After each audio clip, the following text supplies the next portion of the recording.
Morning students, हम लोगों ने पिछले वीडियो में कूलाम के नियम को पढ़ा था और ओल्ड सिलेबस के अनुसार कूलाम के नियम के बाद हमें वैद्युत बल रेखाओं के बारे में, वैद्युत क्षेत्र के बारे में पढ़ना था। लेकिन न्यू सिलेबस में ये सारी चीज़ें नहीं हैं। उसके बाद हमारा जो टॉपिक आता है कूलाम के नियम के बाद सिलेबस के अनुसार वैद्युत द्विध्रुव अर्थात इलेक्ट्रिक डायपोल।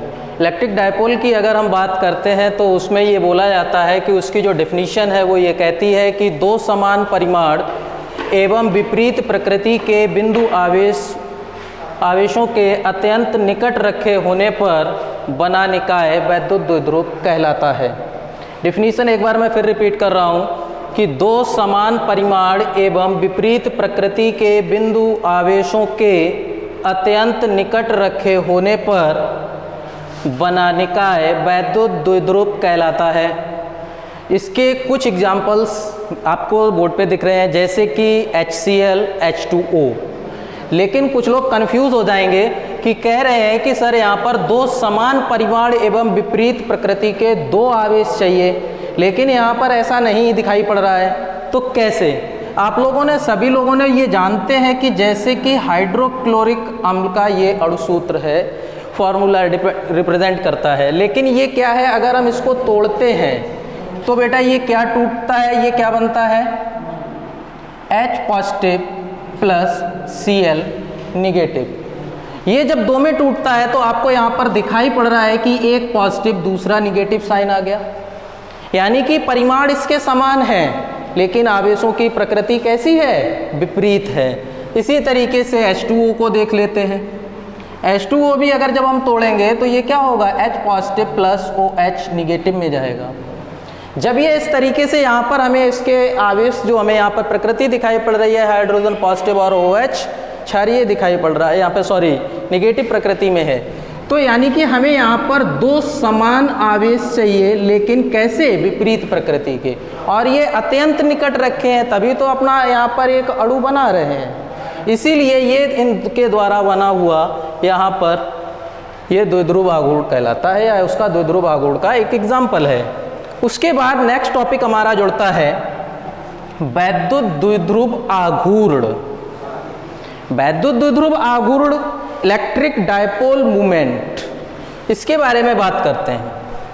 ये कहता है कि किसी वैद्युत द्विध्रुव का आघूर्ण उसके किसी एक आवेश के परिमाण तथा आवेशों के बीच की दूरी के गुणनफल के बराबर होता है। इसे रिप्रेजेंट किया जाता है वेक्टर P से। बेटा वेक्टर P से रिप्रेजेंट करते हैं। यहाँ पर हमने एक फॉर्मूला लिखा हुआ है, वेक्टर P बराबर Q इंटू 2L। लेकिन अगर हम इसको देखें तो क्या होता है कि बेटा अगर दो आवेश यहाँ से इनके बीच की जो दूरी है, हमेशा याद रखिएगा वैद्युत द्विध्रुव आघूर्ण में इनके बीच की दूरी को 2L लेते हैं, और अगर इस पर हम यहाँ पर प्लस आवेश और इस पर माइनस मान लें, और दोनों की प्रकृति यानी कि माइनस और प्लस है और दोनों पर आवेश समान है, तो इनका एक लेंगे परिभाषा के अनुसार कि किसी वैद्युत द्विध्रुव का आघूर्ण उसके किसी एक आवेश के परिमाण तथा आवेशों के बीच की दूरी के गुणनफल के बराबर होता है। तो बेटा इनके बीच की जो दूरी है हमारे पास वो कितनी है, 2L है, और 2L दूरी है।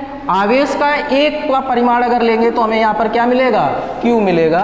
तो ये हमारे लिए हो जाएगा वेक्टर P बराबर Q इंटू 2L। ये बात थी हमारे इस वैद्युत द्विध्रुव आघूर्ण की, वैद्युत द्विध्रुव आघूर्ण की। तो वैद्युत द्विध्रुव आघूर्ण के बारे में बेटा हमने जान लिया। अब हम इसके आगे बात करेंगे। अब बेटा हम बात करेंगे वैद्युत क्षेत्र की तीव्रता की। अब वैद्युत क्षेत्र की तीव्रता, इसकी भी एक डिफिनीशन है। वैद्युत क्षेत्र की तीव्रता क्या कहते हैं, कहते हैं कि वैद्युत क्षेत्र के किसी बिंदु पर रखे परीक्षण आवेश के प्रति एकांक आवेश पर कार्यरत वैद्युत बल को उस बिंदु पर वैद्युत क्षेत्र की तीव्रता कहते हैं। इसे वेक्टर E से प्रदर्शित करते हैं। अगर हम मान लें कि यदि वैद्युत क्षेत्र में रखे किसी परीक्षण आवेश Q0 पर, हमने Q0 माना है ऑब्जर्वेशन ऑफ आवेश को, या चार्ज को पर कार्यरत वैद्युत बल वेक्टर F हो तो उस बिंदु पर वैद्युत क्षेत्र की तीव्रता क्या होगी? डिफिनीशन के अनुसार प्रति एकांक आवेश पर, यानी कि प्रति एकांक आवेश पर कार्यरत वैद्युत बल उस बिंदु पर वैद्युत क्षेत्र की तीव्रता कहलाता है। अगर हम बात करते हैं कि ये हमारे पास तो आ गया वैद्युत क्षेत्र की तीव्रता का फॉर्मूला। अगर इसी चीज़ को और थोड़ा सा आगे बढ़ाएं, अगर मान लें कि हमारा कोई आवेश प्लस Q ये है और इससे स्मॉल r दूरी पर कोई हमारा परीक्षण आवेश रखा हुआ है, r दूरी पर हमारा परीक्षण आवेश Q0 रखा हुआ है, तो हम जो Q0 परीक्षण आवेश रखा है तो इस पर कार्यरत वैद्युत क्षेत्र की जो तीव्रता निकालेंगे तो हम यहाँ पर नियम लागू क्या करेंगे बेटा? कूलाम का नियम।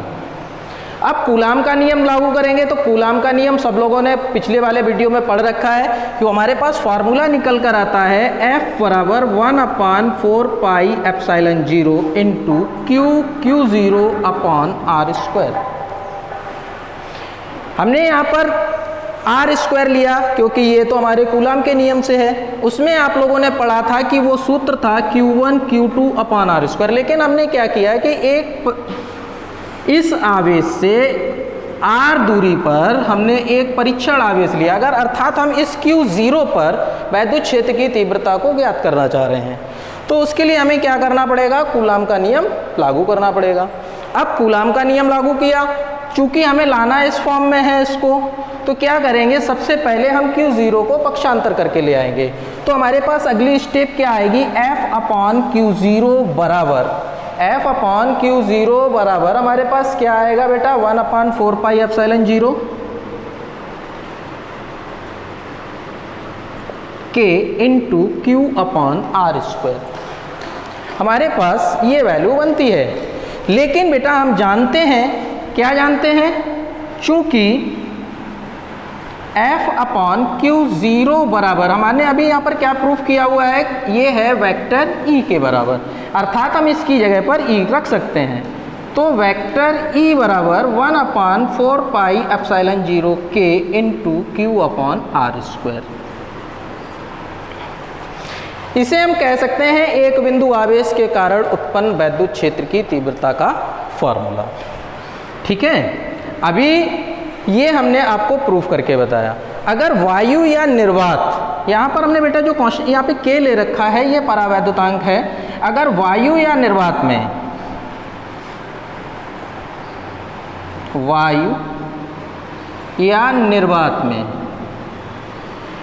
K की वैल्यू हमेशा 1 रहती है। अगर हम इसे वायु या निर्वात में मानते हैं तो K की वैल्यू 1 हो जाएगी, तो हमारे पास क्या बचेगा? वेक्टर E बराबर 1/4 pi epsilon 0 into Q upon R square, यानी कि यहाँ से हमारा K गायब हो जाएगा। क्या होगा? K गायब हो जाएगा।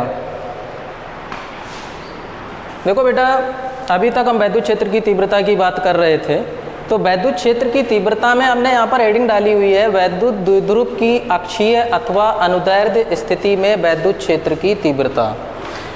ये हमने डाली है क्योंकि वैद्युत क्षेत्र की तीव्रता को 3 कंडीशंस में ज्ञात किया जाता है: अक्षीय स्थिति, निरक्षीय स्थिति और तीसरी कंडीशन है किसी भी स्थिति में। तो उसमें से पहली स्थिति आती है हमारी वैद्युत द्विध्रुव की अक्षीय अथवा अनुदैर्ध्य स्थिति में वैद्युत क्षेत्र की तीव्रता। इसमें सबसे पहले यहाँ पर जब वैद्युत द्विध्रुव की बात कर रहा है तो डायपोल बनाना पड़ेगा हमें। तो वैद्युत द्विध्रुव बनाने के लिए अभी आप लोगों को पता था कि यहाँ पर 2 समान परिमाण एवं विपरीत प्रकृति के आवेश होने चाहिए। तो हम यहाँ पर 2 आवेश ले रहे हैं। सपोज हमारा एक आवेश यहाँ पर A और B, यहाँ पर अगर हम इसकी प्रकृति हम मान लें कि ये यहाँ पर इस B पर रखा हुआ है -Q और A पर रखा हुआ है +Q। द्विध्रुव में आपको पता है इनके बीच की दूरी को हम 2L मानते हैं। अगर इसके मिड पॉइंट O से अगर हम दूरी यहाँ से यहाँ तक की हम मानेंगे तो कितनी होगी? L, और यहाँ से यहाँ तक की कितनी होगी? L। अब चूंकि यहाँ पर हमें वैद्युत क्षेत्र की तीव्रता ज्ञात करनी है, लेकिन यहाँ पर आवेश हमारे 2 हैं, तो इसके लिए अगर हम इस O पॉइंट से R दूरी पर, कितनी दूरी पर? R दूरी पर एक P पॉइंट लेते हैं। अब इस P पॉइंट पर वैद्युत क्षेत्र की हमें तीव्रता ज्ञात करनी है। P पॉइंट पर वैद्युत क्षेत्र की तीव्रता ज्ञात करेंगे तो हमारे दोनों आवेशों की प्रकृति अलग अलग है, जिसकी वजह से यहाँ पर वैद्युत क्षेत्र दो यानी कि अलग अलग डायरेक्शन में हमें यहाँ पर वैद्युत क्षेत्र मिलेंगे। प्लस Q के कारण हमारे वैद्युत क्षेत्र की तीव्रता हमारी क्या होगी, EA, और इस माइनस के कारण हमारी होगी EB। और इस P पर वैद्युत क्षेत्र की परिणामी तीव्रता हमें वेक्टर E इवेल्युएट करनी है, अर्थात निकालनी है।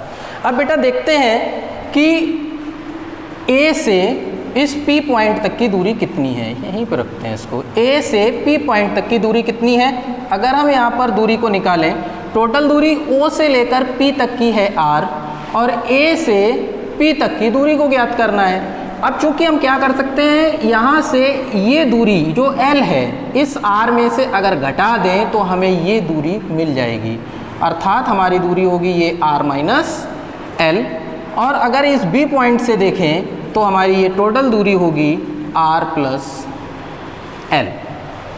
देखो यहाँ P से लेकर O तक की दूरी तो R है ही, और यहाँ से यहाँ तक की दूरी है L, तो दोनों दूरियों को जोड़ देंगे तो R प्लस L हो जाएगी। इसी तरीके से यहाँ पर देखो O से लेकर P तक की दूरी है R, अब A से P तक की दूरी को ज्ञात करना है, तो हम टोटल दूरी R में से L को घटा देंगे, हमारे पास दूरी आ जाएगी।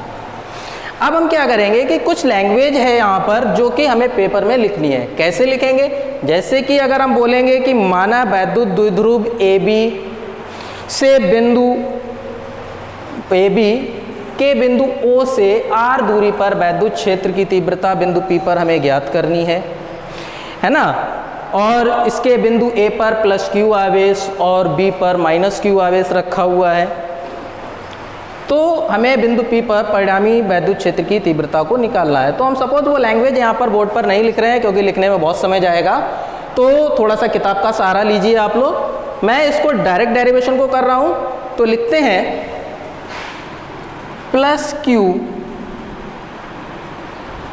आवेश के कारण बिंदु P पर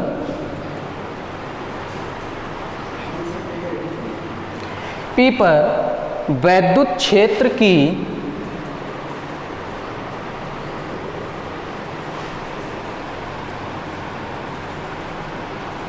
तीव्रता।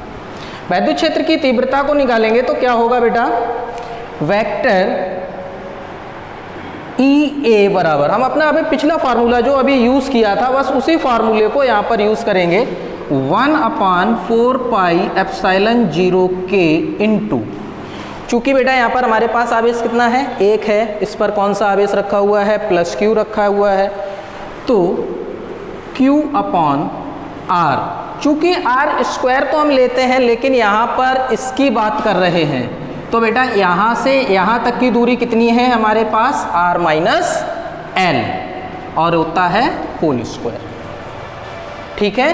और इसकी दिशा जो होगी वो वेक्टर AP होगी। इसी प्रकार माइनस Q आवेश के कारण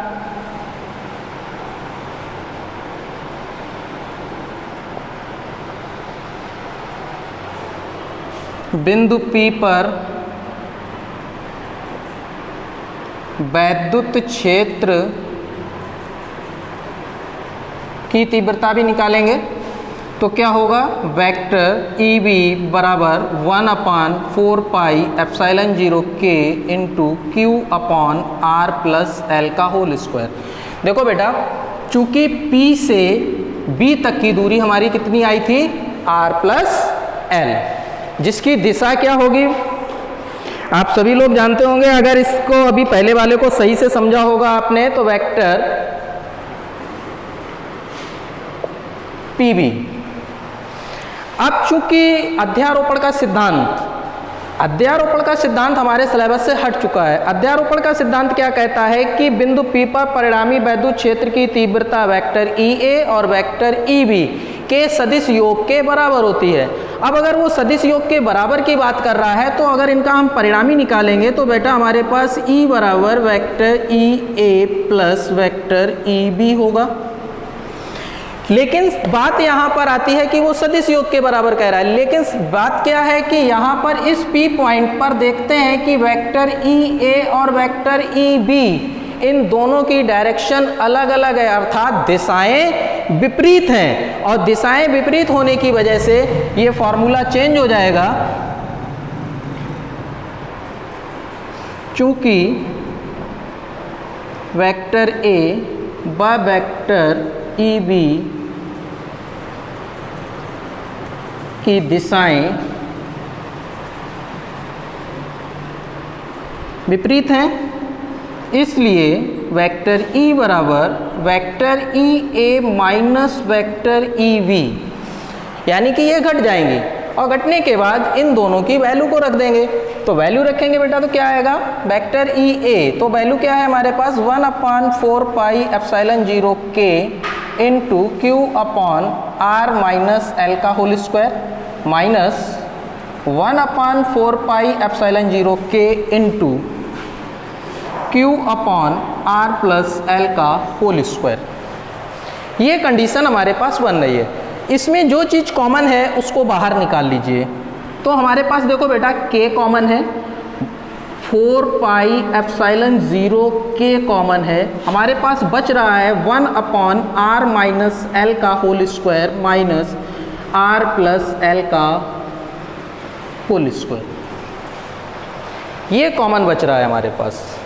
अब क्या करेंगे, इसको सॉल्व करेंगे। तो सॉल्व आगे करेंगे तो अगली स्टेप बढ़ाते हैं, ये हो जाएगा q अपॉन 4 पाई एप्सिलॉन 0 के इंटू, यहाँ पर क्या कर सकते हैं, भिन्न के रूप में ही इसको सॉल्व करें, भिन्न के ही रूप में सॉल्व करेंगे। तो भिन्न के रूप में अगर हम सॉल्व करते हैं तो क्या होगा, ये r माइनस एल का whole square into R plus L का होल स्क्वायर, और हमारे पास क्या होगा, अगर इसकी वैल्यू को देखें तो ये कैंसिल होगा, ये ऊपर चला जाएगा, तो r प्लस एल का whole square minus r minus L का होल स्क्वायर। ये कंडीशन आ गई। अगर आप देख रहे होंगे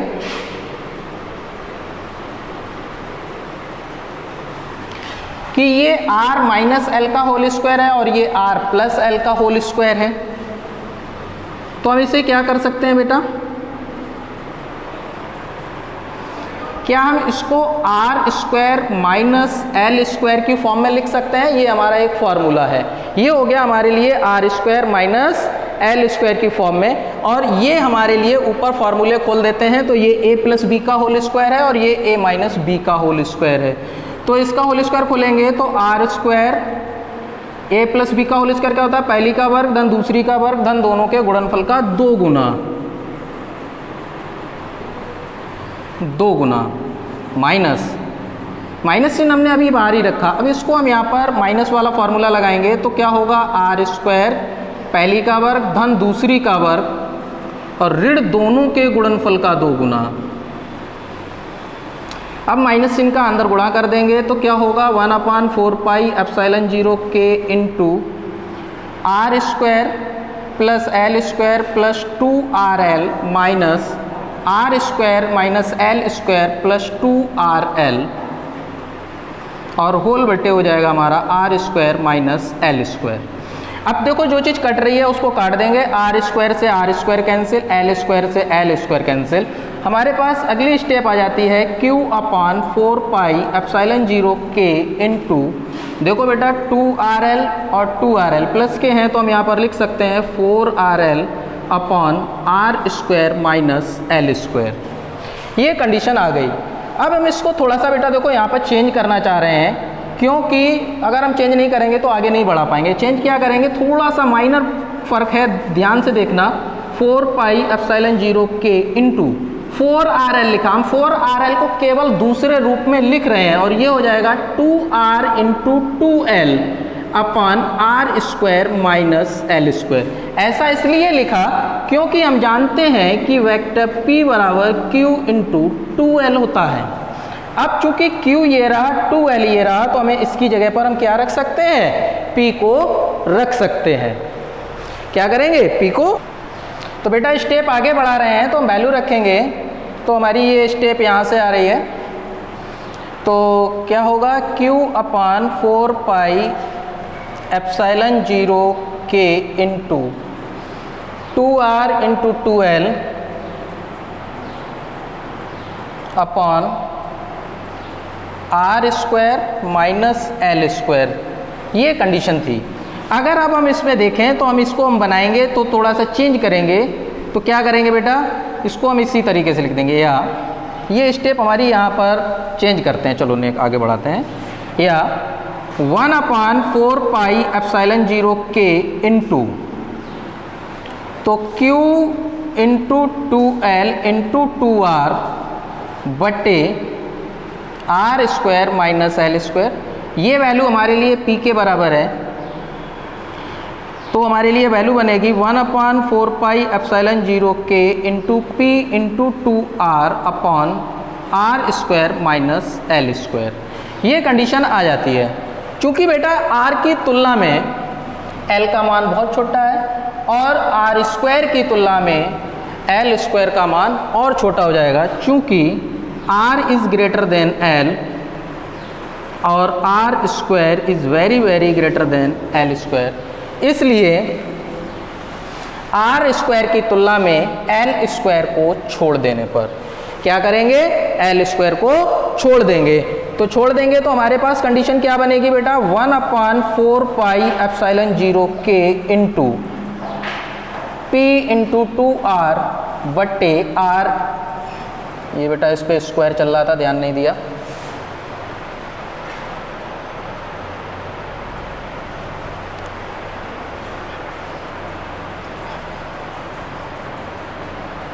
ध्यान नहीं दिया यहाँ पर, इसका स्क्वायर चल रहा था, ये स्क्वायर हो जाएगा।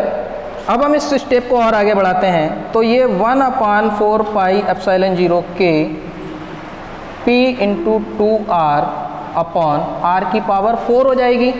R की पावर 4 हो जाएगी, तो अगर हम इस R से इसको कैंसिल करेंगे तो ये 3, तो हमारे पास नेक्स्ट स्टेप आएगी 1/4πε0K into 2P upon RQ। और ये बेटा हम किसकी वैल्यू निकाल लेते हैं, वेक्टर E की। ये अगर हम वेक्टर E की वैल्यू निकाल रहे थे तो हमारे पास ये कंडीशन आ जाती है, 2P अपॉन RQ। मात्रक क्या होगा इसका, न्यूटन प्रति कूलम।